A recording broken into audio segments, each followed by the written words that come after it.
Hey everyone, today I'm going to teach you how to create a voting poll using Outlook. This is a really handy feature when you need to quickly gather opinions or decisions from your team without leaving your email client. Without any further ado, let's get started. First things first, open your Microsoft Outlook app and log into your account. Once you're logged in, your inbox will load with all your emails. Now we can move on to creating the voting poll itself. To get started with creating your poll, you'll need to compose a new email. Look at the top left part of your screen and click on the New Email button. This will open up a fresh email composition window where you'll be able to set up your voting poll along with your message. Now, once the email composition screen opens, direct your attention to the tabs at the top of the window. You'll see several tabs like Message, Insert, and others. Click on the Options tab located at the top part of your screen. This tab contains additional email settings and features that aren't immediately visible in the standard composition view. This is where Outlook keeps the voting poll functionality. After clicking on the Options tab, look for the Use Voting Buttons option. You should see it directly displayed among the other options in this tab.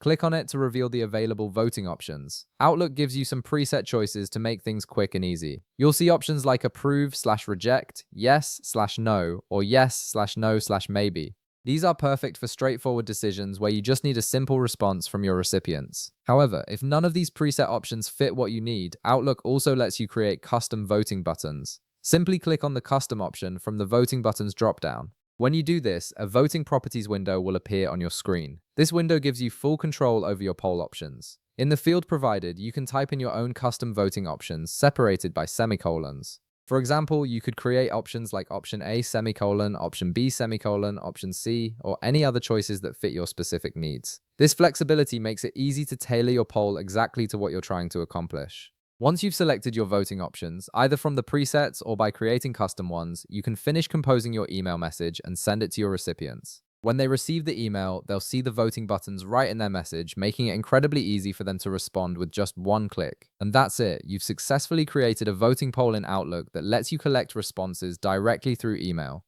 If this video helped you out, be sure to leave a like, subscribe, and I'll see you in the next one.